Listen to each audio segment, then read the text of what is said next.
We love to think of ourselves as the masters of our own destiny. We look at a glass of beer and see a simple Friday night reward. But what if I told you that we don't own beer? Beer owns us.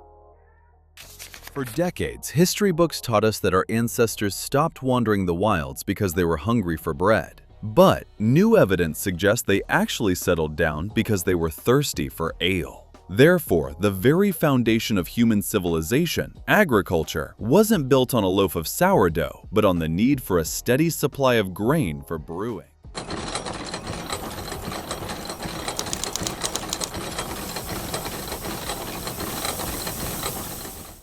We see this liquid gold driving us through the ages, starting with the greatest construction project in history. We often imagine the pyramids of Giza being built by whip-cracked slaves, but the reality was much more hydrated. The workers were actually paid in beer, specifically a daily ration of 4 to 5 liters. These builders weren't just drinking for fun. In the ancient world, water was often a gamble with your life, but beer had been boiled, making it sterile and safe. Therefore, beer became their salary, their nutrient-dense liquid bread, and their main motivation to keep moving those multi-ton blocks under the desert sun. No ale, no Spanx. It's that simple. Of course, when a drink is this vital to the state, we need some serious quality control. This leads us to the Code of Hammurabi around 1750 BC. It didn't just have eye for an eye laws, it had death for a bad pour laws. Imagine walking into your local pub, but the tavern keeper cheats you on the measure or charges you too much. In ancient Babylon, they didn't leave a bad review on Yelp. Therefore, the law mandated that the dishonest host be tossed into the river and drowned. It's a bit extreme for a short pour, but hey, we've all felt that way when the head on our pint is 3 inches thick. As we moved into the industrial age, our brewing vats grew to terrifying proportions. In 1814, London witnessed a disaster that sounds like a joke, but was a literal nightmare.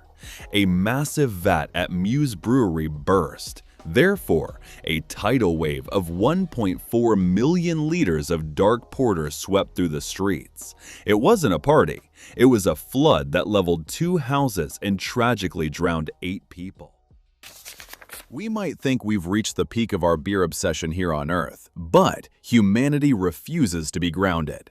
In 2006, we took barley to the final frontier. It was grown on the International Space Station for 5 months. Therefore, Japanese scientists were able to brew the world's first space beer using the harvested seeds, because apparently, even in zero gravity, we refuse to stay sober. But how did this drink of the gods go from being a woman's secret alchemy in Sumerian kitchens to a manly drink that the ancient Greeks actually called effeminate? And what do pointed hats and black cats have to do with your local brewery? So, we've established that beer built the world, but who exactly was doing the building? If you're picturing a burly, bearded monk or a modern hipster with a flannel shirt, I have some bad news for your stereotypes. For the vast majority of human history, brewing wasn't a manly industry. It was a woman's domestic chore. In Sumer and Egypt, brewing was a sacred female domain. They even had a goddess of beer, Ninkasi, and the 3,900-year-old hymn to Ninkasi is actually the world's oldest beer recipe. Therefore, if you wanted a drink in the ancient world, you didn't go to a tavern, you went to a woman's kitchen. But this female-led golden age had a strange side effect on our modern folklore. Have you ever wondered why we depict witches with tall, pointed hats and bubbling cauldrons? Therefore, we must look at the alewives.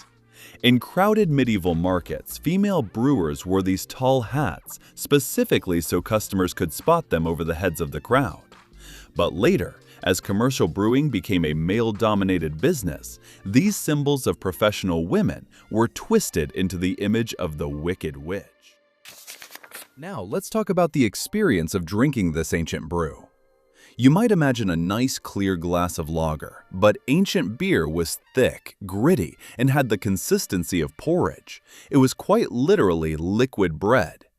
Therefore, the elites of Mesopotamia didn't just tip the bowl back. They used long reed or even gold straws to reach the clean beer below the layer of grain husks and foam floating on top. But as we move toward the Mediterranean, the reputation of beer takes a nosedive. The ancient Greeks and Romans were, shall we say, a bit snobbish. While we see beer as a rugged drink today, the Greek playwright Aeschylus mocked it as an effeminate beverage. Therefore, to the Romans, wine was the hot drink of civilized men, while beer was the cold gruel of zesty, unwashed barbarians. But, despite the Roman insults, beer had one advantage wine couldn't match. It was medicine. Ancient Egyptians had over 100 medicinal remedies that involved beer. Therefore, even the Romans had to eventually admit that while beer might be for barbarians, it was a barbarian drink that kept you alive longer than their water. But how did this women's secret move from the kitchen to the silent, holy halls of monasteries? And how did monks use beer to survive months of fasting? After the fall of Rome, brewing moved from the kitchen to the silent, holy halls of the monastery. But why would men of God spend so much time hovering over boiling kettles? I see you looking at that monk with suspicion. No, it wasn't just for the spiritual buzz. You see, in the Middle Ages, water was a biological gamble. But because the brewing process involved boiling, beer was sterile and safe to drink. Therefore, it wasn't just a luxury, it was a basic food group for everyone, including children. If you were a medieval parent, you didn't give your toddler a glass of swamp water, you gave them a low-alcohol small beer. This connection between faith and foam was so strong that it produced actual legends. Take St. Bridget of Kildare. She didn't just want a sip, she famously prayed for a great lake of beer to feed the entire community and the King of Kings. Therefore, early Christianity didn't just tolerate beer, they saw it as a divine miracle of sustenance. But where there is a miracle, there is usually a tax. Before hops became standard, the church controlled gruit, a secret mixture of herbs like bog myrtle and yarrow used to flavor beer. If you wanted to brew, you had to buy this mixture from the church. But here is the kicker. Hops were a wild plant and weren't subject to the gruit tax. Therefore, switching to hops was the medieval version of a clever tax loophole. It was a holy war between herbs and hops, and spoiler alert, the tax-free hops won. But as monasteries perfected the recipes, they caught the eye of kings and ambitious businessmen. How did these holy secrets lead to the first recorded acts of industrial espionage? And what happens when a whole city is flooded by a tidal wave of beer? When you think of beer, you probably see a clear golden liquid. But for most of history, beer was dark, cloudy, and unpredictable. So how did we get here? Did we just wake up one day and decide to invent the gold standard? Not exactly. Our story takes a dark turn into Bavarian caves. In 1553, Duke Albrecht V forbade brewing in the summer because the heat spoiled the batches. Therefore, brewers were forced underground into cold, damp caves filled with lake ice. But while the brewers were shivering, something miraculous was happening in the barrels. The cold naturally killed off the weak yeasts, allowing a hardy, bottom-fermenting survivor to take over: lager yeast. Therefore, the Germans had the perfect yeast, but they were still missing one thing: the British secret to making pale malt. What did they do? Ask nicely? Of course not. In a classic act of 19th century industrial espionage, Bavarian brewers literally stole the technology for pale malting from the British. They took the tech back home to conquer the world. This leads us to 1842, and a man named Joseph Groll. He was hired in the city of Pilsen to fix their undrinkable beer. Groll combined that stolen pale malt with the local incredibly soft water. Therefore, When he tapped the first barrel, the crowd didn't see a muddy sludge. They saw a brilliant, golden lager that changed the world forever. But as beer became a global industry, science began to look closer. What exactly are those tiny organisms doing? And why does your beer sometimes smell like a skunk? We like to think of brewing as a giant kitchen recipe, but it's actually high-level biological warfare. You see, for most of history, we had no idea how beer worked. We thought it was just a natural decay of grain. But then came Louis Pasteur. Most people know him from milk, but he actually found his breakthrough in a brewery. He looked into the vat and realized the beer wasn't rotting. It was being eaten by tiny living microorganisms we call yeast. Therefore, Pasteur proved that fermentation is a biological process of life, not death. This didn't just save our beer, it literally birthed modern medicine. So every time you avoid a plague, you should probably thank a brewer. Now, let's address the elephant in the room, or the grain in the beer. If you're one of the millions avoiding gluten, you look at barley like it's a biological grenade. But beer has a secret.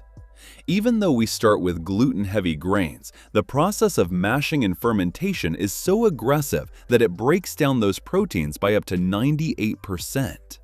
Therefore, some standard beers actually drop below the legal gluten-free limit of 20 milligrams per kilogram.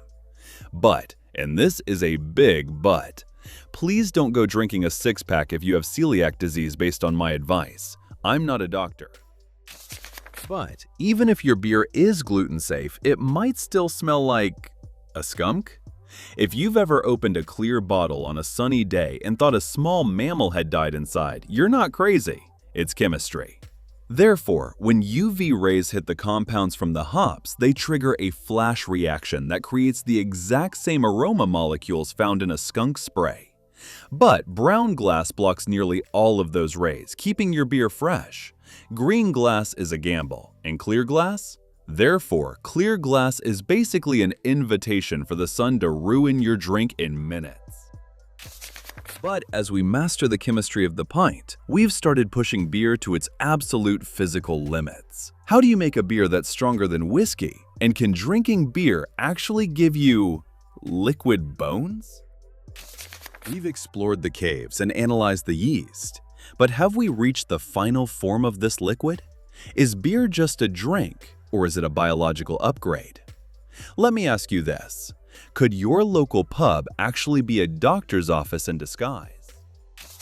Most people see beer as a vice that rots the brain. But if we look at the skeletal level, the story changes. Beer is actually one of the best dietary sources of bioavailable silicon.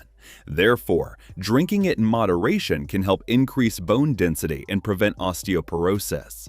Therefore, you aren't just having a drink, you're literally building liquid bones. Just don't use this as an excuse to ignore your calcium supplements. My lawyer insisted I say that. But what happens when brewers stop caring about bone health and start caring about pure, unadulterated power? Meet snake venom. At 67.5% alcohol, it is the strongest beer in the world. But you can't get that high with normal fermentation. The yeast would commit suicide. Therefore, brewers use freeze distillation, removing the water to concentrate the spirit. It's served in shot glasses like a very fermented apology. It's beer, but it's beer that wants to fight you in a parking lot. But beer is more than just minerals and ABV. Sociologically, it defines the concept of the third place. This is the space between your home and your work where you actually feel like you belong. Therefore, the pub acts as a vital social anchor. Without this third place, we're just isolated units moving between two boxes. But with it, we have a community. Therefore, beer isn't just liquid gold. It's the social glue that keeps modern society from falling apart at the seams. But as we reach the end of our journey, one nation stands above all others in this beer-soaked world. Who are the undisputed kings of the pint? And what is the one secret factor that makes a beer truly drinkable? We've traveled from Mesopotamian kitchens to the vacuum of space. But who actually sits on the throne of this fermented empire? If you guess Germany or Ireland, you're reasonable, but you're also wrong. The undisputed kings of the pint are the Czechs. With an average consumption of roughly 160 liters per person per year, they hold a world title that nobody else even comes close to. The undisputed kings of the pint are the Czechs. With an average consumption of roughly 160 liters per person per year, they hold a world title that nobody else even comes close to. You might call it drinkability, but in sensory analysis, Pittelnost is the specific desire to take another sip after the first one. Our data shows that this isn't just a marketing buzzword. Statistical evaluations prove that drinkability is the strongest factor in the overall pleasantness of a beer, showing a significant positive correlation with taste enjoyment. Therefore, the best beer isn't the one that wins a trophy for complexity, it's the one that makes you forget the glass is empty. But as we look to the future, we realize we are actually moving backward in a good way. We started with ancient goddesses using secret herbs and grains like buckwheat. Therefore, after centuries of industrial espionage and massive beer floods, we've come full circle. Today's craft revolution is a return to that ancient creativity. We are seeing a massive resurgence of microbreweries experimenting with forgotten ingredients like bog myrtle, yarrow, and buckwheat to create functional or fortified beers. So, what have we learned? That beer isn't just a collection of molecules, it is the literal engine of our settled existence, from paying the builders of the pyramids to defining our third place for social sanity. Therefore, next time you raise a glass, remember, you aren't just drinking fermented grain, you are tasting 13,000 years of human survival, rebellion, and sheer biological genius. It's liquid gold, and it built our world. But before you go and start your own bone-building silicon therapy session, I have one question for you. What is your favorite third place to grab a pint? Let me know in the comments below. I actually want to know if your local has a bucket of blood style sign. Thanks for watching. Stay hydrated, stay curious, and as always, don't let your glass stay empty for too long. Cheers!